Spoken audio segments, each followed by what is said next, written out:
Bonjour et bienvenue sur ma chaîne YouTube. Pensez à vous abonner. N'oubliez pas de cliquer sur la petite cloche pour avoir les vidéos suivantes. Vous pouvez aussi, si vous le désirez, rajouter un commentaire ou cliquer sur j'aime. Ça fait évidemment très plaisir et en plus, ça me permet d'être plus visible sur YouTube. Donc, je vous aide, vous m'aidez à être plus visible et ainsi, je peux aider d'autres personnes. Ainsi, la boucle est bouclée, si on peut dire. Au cours de cette vidéo, je vais vous montrer comment modifier à partir du point standard, obtenir des choses complètement différentes. Ici, c'était uniquement du point standard. Ici, j'ai rajouté d'autres propriétés. Pareil pour les vitres, euh, le point standard au départ, et puis j'ai rajouté des critères différents. Alors, pour réaliser ça, je suis allée dans Create. Ceci dit, modifier les points, on peut le faire aussi dans Première. J'ai réalisé une vidéo déjà sur ce sujet. Je vous mettrai la vidéo, lien en dessous, le lien de la vidéo sous celle-ci. Je vous mettrai aussi le lien de la vidéo pour réaliser des nouveaux points. Et voilà. Alors, je vais vous montrer à partir de cette forme certaines modifications que l'on peut obtenir. Je clique là. Je vais dans Propriétés. Vous arrivez sur cette page. Si vous cliquez là, plein de possibilités. Donc, je vous ai dit, je vous mettrai la vidéo, mais je vous remonte brièvement. Si vous cliquez, par exemple, sur Cross-Hatch, courbe, par exemple, vous avez cette page, vous pouvez modifier un certain nombre de critères. Je vais faire appliquer, par exemple. Si je clique ici, ça modifie l'angle. Je vais prendre le nom courbe, ce sera plus visible directement sur...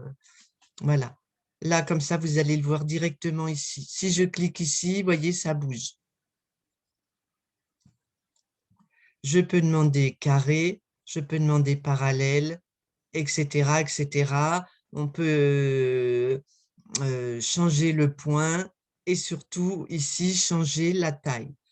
Ou vous utilisez les flèches ou vous utilisez le panneau, le pavé numérique. Par exemple ça, appliquer. Voilà, si j'avais mis losange, appliquer, etc. Je vous montre autre chose. Vous pouvez l'obtenir avec radial. Je vais mettre 15, appliquer, OK. Et là, si je clique sur ce petit rond orange, vous voyez, ça vous donne des choses complètement différentes et donc éventuellement de la transparence, puisque là, moi, c'était les effets de transparence que je voulais vous montrer. Je reclique dessus. Je peux aller aussi dans Forme. Je vais garder celui-là, Appliquer. Je vais augmenter un petit peu, Appliquer. OK. Je bouge toujours pareil mon rond. Voilà, cette forme, je peux la dupliquer, la copier-coller. Donc, je vais dans Accueil, copier-coller. Ou je lui laisse le même dessin. Ce que je vais faire dans un premier temps, Propriété, j'augmente ici. Je fais Appliquer. Et ça me donne encore quelque chose de complètement différent. Je fais OK. Si je clique ici et que je fais bouger, ça me donne encore quelque chose de complètement différent. Voilà. Autre chose, on peut superposer les couches en changeant la forme. Propriété, je vais prendre par exemple le rond. Je vais faire Appliquer. OK. Et toujours pareil, je peux bouger en me mettant sur le petit rond orange. Vous voyez, ça vous donne une quantité de réalisation assez étonnante. Vous pouvez faire ça autant de fois que vous voulez. Cette forme, ce motif-là, je vais le supprimer. Vous avez aussi quelque chose qui est très intéressant, c'est en allant dans remplissage standard, vous cliquez ici sur dégrader, dégrader unicolore, appliquer. Voilà ce que ça donne. Ces petites flèches, vous pouvez modifier la densité. Celle qui est bleue, c'est celle qui est active. Il y a 2 de densité. Je peux augmenter ici et je fais appliquer. Je peux les bouger de place et je fais appliquer. Je peux en rajouter en cliquant ici et je fais appliquer. Celui-ci, il est sélectionné. Je vais augmenter ici l'espace, la densité, appliquer. Je peux encore rajouter un repère. Je clique dessus, clic gauche, je le place où je veux. Appliquer, etc. Je fais OK. Et là, je peux en plus orienter comme je le désire. Je retourne dessus en cliquant. Si je veux supprimer un élément, par exemple, je clique dessus et je fais supprimer et appliquer, etc. Donc, vous voyez, il y a une possibilité, un nombre de possibilités assez étonnant. Vous pouvez, là encore, si vous le désirez, faire copier-coller et avoir une action sur celle-ci, ou en changeant le remplissage, ou en changeant les réglages que vous avez réalisés ici. Appliquer, appliquer, etc. Je vous montre aussi, alors si vous voulez désélectionner cette action, vous cliquez ici, appliquer, et on retourne au début. Vous pouvez faire un dégradé multicolore, dégradé, multicolore. Si je veux rester dans les tons de rose, je clique sur chaque couleur, je fais la palette, je choisis un rose et je fais OK. Je clique sur la flèche, sur la palette, je choisis une couleur et je fais OK. Si je veux mettre sur le dernier la même couleur que j'ai mise ici, je reclique, je vais aller voir le numéro 2501, je clique sur celui que je veux modifier sur la palette et ici j'écris 2501. Appliquer. Voilà, donc vous obtenez des choses complètement différentes. Si vous bougez ici, ça modifiera encore le rendu final. Si vous cliquez sur les petites flèches, pareil. Si je veux ajouter un repère, je le rajoute, je clique gauche, je le mets où je veux et je fais appliquer, etc., etc. OK. Et là, vous pouvez, en vous mettant, j'arrive pas à la prendre, voilà, en vous mettant sur cette mallette, orienter différemment. Je le supprime, celui-ci, et je vais retourner ici, je clique propriété, et je vais vous montrer maintenant la ligne multi-wab.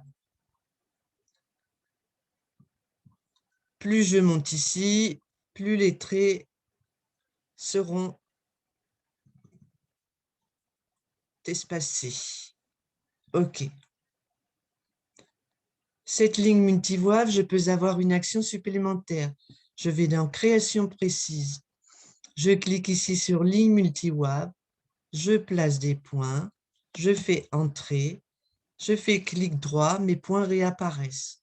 Et maintenant, en me mettant sur ces petits boutons gris, clic gauche enfoncé, je les déplace et j'obtiens des choses complètement différentes. Toujours pareil, je peux faire accueil, copier, coller. Celui-ci, je vais en changer, appliquer, et voilà, ça donne encore quelque chose de différent. OK. Maintenant, je vais vous montrer les fenêtres pour commencer. Je finirai par le petit personnage. Je vais vous montrer, c'est plus parlant, je trouve, dans un motif. Donc, ces fenêtres, au départ, Voilà, c'était un point standard. Pour chaque fenêtre, je vais vous montrer comment j'ai réalisé. Donc là, celui-ci, c'était 2 couches de multiwave toutes simples. J'ai fait les 2 fenêtres pareilles. Celui-ci, j'ai fait 2 couches de multiwave aussi, mais en plus, j'ai rajouté les points. Celui-ci, c'était une forme. Je vais cliquer dessus, c'est un carré. Ce carré, si j'augmente un peu, OK, voilà. Et mon petit rond, il est là. Si je déplace, j'obtiens encore quelque chose. Je reclique là, c'était un carré aussi. Je vais prendre le rond, par exemple. Je vais faire OK. Et vous voyez, on obtient encore quelque chose de différent. Voilà, je trouve que dans un motif, c'est plus parlant que juste sur une forme. On va essayer un autre. Là, OK.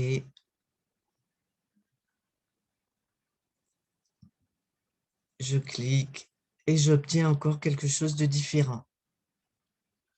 Celle-ci, c'était le remplissage unicolore. Donc là, j'avais mis un certain nombre de repères avec des densités différentes. OK. Si je tourne, ça me donne encore des choses différentes. Si j'augmente, ici par exemple celui-ci, appliquer, c'est encore différent. Si je me déplace là, appliquer, voilà, je pense que vous avez compris. Là, mon remplissage du tour du cadre de la fenêtre, alors je vais dégrouper, il est en remplissage standard. Donc, je clique dessus, je peux modifier ici les points. Je peux mettre celui-ci par exemple, appliquer. Je vais faire OK et je vais grossir. Voilà, donc ça peut donner un effet bois. Je recommence.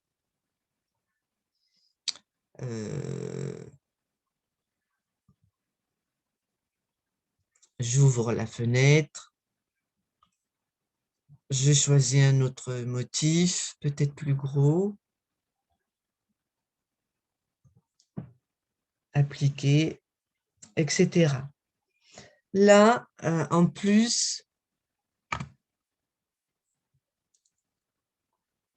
propriété, on peut insérer le dégradé de couleur. Donc, ça va donner des choses différentes encore. Appliquer. Ici, je vais en changer la couleur. Je vais mettre ça. OK, appliquer. Voilà. Je rajoute un repère. Je bouge celui-ci. Appliquer. Et vous voyez, ça donne des rendus complètement différents. Je vais changer ici la couleur.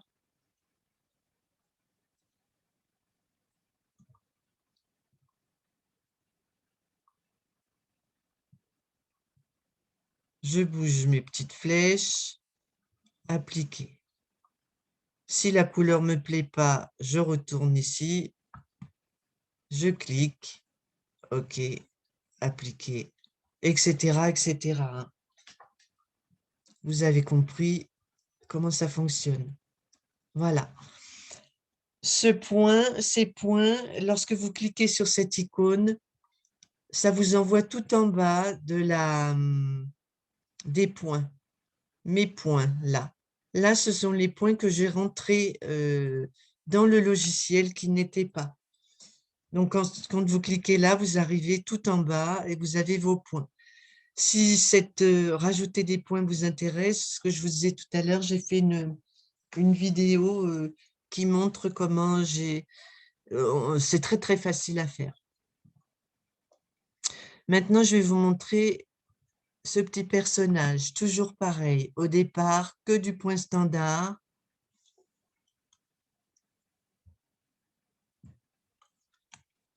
Voilà. Et on obtient quelque chose de complètement différent. Donc, admettons que ce soit celui-ci, que je n'ai pas encore créé celui-là. Je vais le dégrouper. Voilà. Et je clique sur ma rose, par exemple. Alors, elle est là. Je vais faire clic droit, propriété. Je peux ici, déjà en donnant un peu plus de points de satin, et puis je clique ici et je vais cliquer. On va essayer celui-là pour voir. Appliquer. Et voyez, ça donne un relief supplémentaire. S'il ne me plaît pas, je retourne là.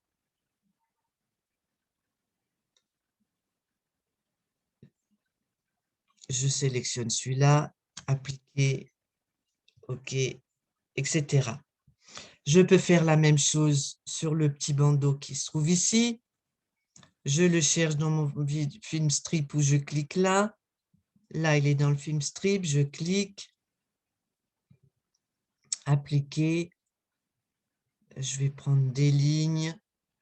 OK.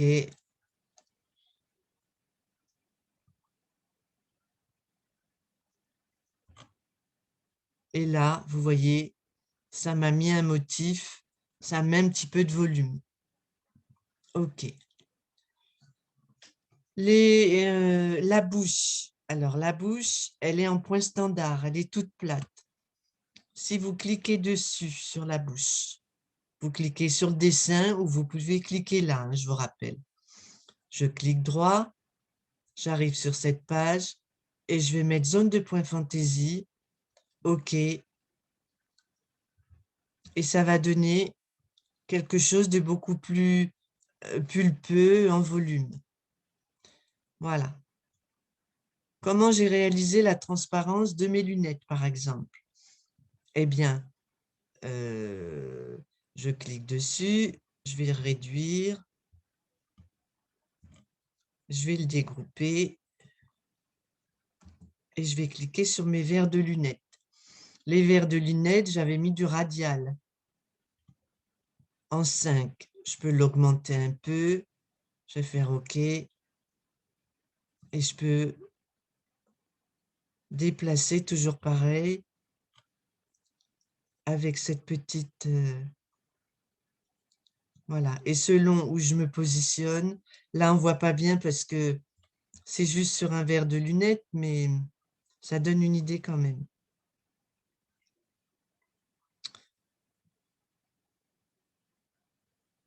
Vous voyez, il bouge le point.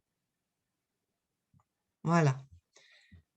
Le vert, j'avais utilisé le dégradé unicolore.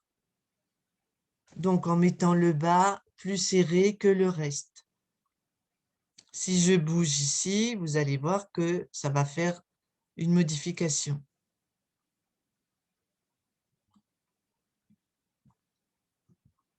Si j'augmente, voilà, ça bouge. Alors, ça ne se voit pas beaucoup puisque c'est tout petit, mais là, je vais vous le faire nettement plus grand, celui-ci. Voilà. Et puis, je peux, toujours pareil, déplacer mes flèches sur la barre et ça donne un rendu différent.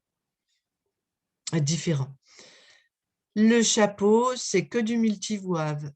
Je clique dessus. Certaines zones, j'ai rajouté les lignes de multivoile ou pas. Alors, je vais grossir. Et si je m'amuse à déplacer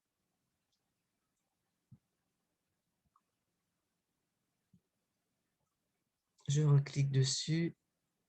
Vous voyez, ça bouge. Comme je vous montrais dans... Voilà, etc. Et vous obtenez des effets complètement différents. Voilà, c'était une petite vidéo simple et rapide pour vous montrer comment obtenir des effets complètement différents en fonction des points, des angles que vous choisissez, ligne multivoie ou pas, juste du multivoie, le dégradé unicolore que je trouve très très intéressant, la superposition des formes en modifiant l'angle ou pas, etc. Voilà, ben écoutez, j'espère que ça vous a plu. Si c'est le cas, n'hésitez pas à cliquer sur j'aime. Peut-être à une autre fois. Merci de m'avoir écouté. Au revoir.